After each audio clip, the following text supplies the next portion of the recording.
नमस्कार, मैं हूँ विकास टेकरे और आप सभी का स्वागत है द हिस्ट्री यूट्यूब चैनल में। और इस वीडियो में हम जानने वाले हैं एमए प्रथम सेमेस्टर के पुराने प्रश्न पत्र के बारे में।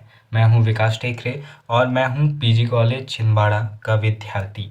दोस्तों, अगर आप किसी भी यूनिवर्सिटी के हैं, किसी भी कॉलेज के हैं, अगर ये प्रश्न पत्र आपके एमए के हिस्ट्री विषय के अंतर्गत आता है तो आपको ज़रूर ये वीडियो देखना चाहिए और इससे समझना चाहिए कि पुराने क्वेश्चन पेपर किस तरह से आते हैं और 42 नंबर का क्वेश्चन पेपर किस तरह से आपको 3 घंटे में सॉल्व करना होता है। 42 नंबर सुनते हैं तो ऐसा लगता है कि बहुत जल्दी हम सॉल्व कर सकते हैं, आधा घंटे या 1 घंटे में ही सॉल्व कर देंगे। लेकिन मैं आपको बता दूं कि जब मैं क्वेश्चन हल करके आया तो मेरे 2 क्वेश्चन छूट भी गए, तब भी 3 घंटे में मैं पूरा क्वेश्चन पेपर नहीं कर पाया क्योंकि मेरी स्पीड थोड़ी अच्छी नहीं थी। जो भी हो, आपको मेरा काम है क्वेश्चन पेपर बताना ताकि आपकी मदद हो सके। दोस्तों, यहाँ पर पहला क्वेश्चन आता है कि अथर्ववेद में सभा और समिति को किसकी 2 पुत्रियों की संज्ञा दी गई है? तो इसका आंसर है प्रजापति। इसके बाद दूसरा क्वेश्चन है अंग महाजनपद की राजधानी क्या थी? तो इसका उत्तर है चंपा।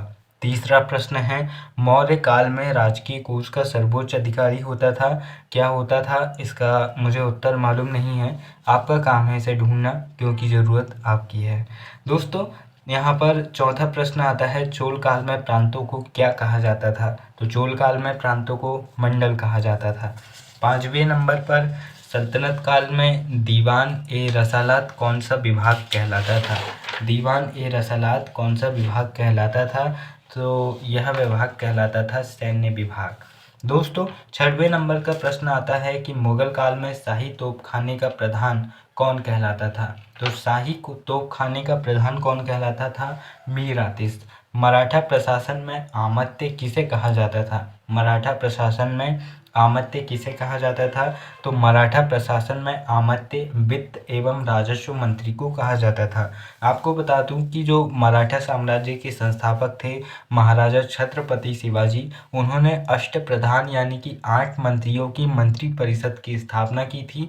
उसमें पेशवा के बाद जो दूसरा मंत्री आता था वह आमत्य होता था और वह वित्त एवं राजस्व मंत्री के समान होता था। दोस्तों, यहाँ पर 7वां क्वेश्चन भी हमने देख लिए। अब एक बात मैं आपको बता दूं कि यहाँ पर किसी भी प्रकार से नहीं लिखा है कि आपको 7 में से 5 करना है, यानी कि आपको 7 में से सातों क्वेश्चन करना है। इसीलिए कन्फ्यूज़न में नहीं रहिएगा कि 7 में से 5 करना है तो आप 5 कर ले। यहाँ पर सातों क्वेश्चन आपको करना है, तब आपको 7 नंबर मिलेंगे क्योंकि पेपर 42 नंबर का है। अब हम यहाँ पर देखते हैं लघु उत्तरीय प्रश्नों को। दोस्तों, यहाँ पर किसी भी प्रकार की शब्दों की सीमाओं को नहीं दिया गया है कि आपको कितना लिखना है, इसीलिए आप अपने दिमाग से लिख सकते हैं। यानी दिमाग से लिखने का मतलब ये है कि आप अपनी रणनीति यानी कि अपनी नीतियों के हिसाब से लिख सकते हैं कि आप किस तरह से लिखकर पूरा पेपर 3 घंटे में कंप्लीट कर लेंगे। उस स्पीड से, उस शब्दों के हिसाब से आपको लिखना है। यहाँ पर पहला क्वेश्चन आता है वैदिक काल में गणतंत्रात्मक शासन व्यवस्था को समझाइए। उसके बाद कौटिल्य द्वारा प्रतिपादित राज्य के सप्तांग सिद्धांतों की विवेचना कीजिए। दूसरा क्वेश्चन आता है मौर्यकालीन आर्थिक दशा का वर्णन कीजिए। और फिर इसके अथवा में है दक्षिण भारत में चोलों की प्रशासनिक व्यवस्था को समझाइए। यहाँ पर तीसरे नंबर का प्रश्न आता है इक्तादारी प्रथा को समझाइए। दोस्तों, इक्तादारी प्रथा को किया था इल्तुतमिश ने शुरू। इक्ता जो होते थे यानी कि उस समय इल्तुतमिश ने प्रांतों को अलग अलग क्षेत्रों में बांट दिया था आर्थिक आधार में, और उन क्षेत्रों को इक्ता कहा जाता था। इक्तादारी प्रथा 2 प्रकार की थी। एक इक्तादारी प्रथा थी जो प्रांत में चलती थी और इसका प्रमुख था प्रांतपति। इसका काम था आर्थिक राजनीतिक रूप से शासक की मदद करना। और दूसरी इक्तादारी प्रथा में गांव आते थे।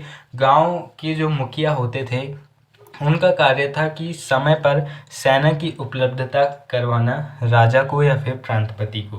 तो यहाँ पर इक्तादारी प्रथा ये थी। फिर दूसरे नंबर पर आती है नायंकार व्यवस्था का संक्षिप्त लेख लिखिए। तो विजयनगर साम्राज्य में नायंकार व्यवस्था एक प्रमुख व्यवस्था रही। नायंकार व्यवस्था को आप नायक व्यवस्था भी कह सकते हैं क्योंकि जो इनके सेनापति होते थे या फिर एक प्रकार से हम इसे सामंतवादी व्यवस्था भी कह सकते हैं कि जो प्रतिष्ठित लोग रहते थे उन्हें राजा ज़मीन के टुकड़े देता था और इस क्षेत्र में वे कर एकत्रित करके उस क्षेत्र का विकास करते थे। बाद में जाकर यह व्यवस्था बहुत भ्रष्ट हो गई और विजयनगर साम्राज्य के पतन का कारण भी बनी। दोस्तों तीसरा नंबर का क्वेश्चन आता है, यहाँ पर ठीक से दिख नहीं रहा है, माफ़ कीजिए। चौथे नंबर का प्रश्न है मुगलकालीन राजस्व व्यवस्था को समझाइए और इसके अथवा में है मनसबदारी व्यवस्था क्या थी, संक्षिप्त में समझाइए। मैं आपको बता दूं कि यहाँ पर मैं आपको केवल क्वेश्चन पेपर की जानकारियाँ दे रहा हूँ। अगर आप चाहते हैं कि इनके डिटेलिंग सेशंस लाए जाए तो आप कमेंट कर सकते हैं। हालांकि मैं ज़्यादातर टॉपिक्स पर वीडियो बनाकर एमए फर्स्ट सेमेस्टर नाम की एक प्लेलिस्ट में बना चुका हूँ जो मेरे YouTube चैनल में आपको देखने को मिल जाएगी। पाँचवें नंबर का क्वेश्चन आता है कि छत्रपति शिवाजी की सैन्य व्यवस्था को समझाइए। फिर अगला प्रश्न आता है मराठों की प्रांतीय शासन व्यवस्था पर प्रकाश डालिए। दोस्तों दीर्घ उत्तरीय प्रश्न में पहला प्रश्न है कि प्राचीन काल में राज्य की उत्पत्ति के विभिन्न सिद्धांतों को समझाइए और इसके अथवा में है प्राचीन भारत में 16 महाजनपदों की भूमिका का सविस्तार वर्णन कीजिए। यहाँ पर आपको 16 महाजनपदों के बारे में लिखना होगा। अगला प्रश्न है मौर्यकालीन केंद्रीय एवं प्रांतीय शासन प्रबंध का वर्णन कीजिए। इसके बाद है गुप्तकालीन केंद्रीय एवं प्रांतीय प्रशासनिक संरचना को सविस्तार समझाइए। यहाँ पर केवल शब्दों को अलग तोड़ मरोड़ के प्रस्तुत करने की कोशिश की है, लेकिन अर्थ वही है कि आप दोनों में से किसी एक का शासन प्रबंध या शासन व्यवस्था समझाइए। यहाँ पर तीसरे नंबर पर प्रश्न आता है कि सल्तनत कालीन केंद्रीय शासन प्रबंध को सविस्तार समझाइए। फिर इसके अथवा में है विजयनगर साम्राज्य की प्रकृति एवं प्रशासनिक व्यवस्था पर प्रकाश डालिए। फिर चौथे नंबर का प्रश्न आता है कि मुगलकालीन राजत्व की संकल्पना को विस्तार पूर्वक समझाइए। फिर मुगलों की केंद्रीय एवं प्रांतीय प्रशासनिक संरचना पर प्रकाश डालिए, ये प्रश्न आता है। फिर दोस्तों पाँचवें नंबर का प्रश्न आता है कि छत्रपति शिवाजी के अधीन अष्टप्रधानों की भूमिका को रेखांकित कीजिए। मैं आपको बता दूं कि अष्टप्रधान में कौन कौन होते थे। तो पहले नंबर पर होता था पेशवा, फिर होता था आमत्य, फिर होता था सेनापति, फिर होता था पंडित राव, फिर एक मंत्री होता था, फिर जो एक सुमंत करके एक अलग मंत्री होता था। इस तरह से इनके अलग अलग 8 मंत्री हुआ करते थे।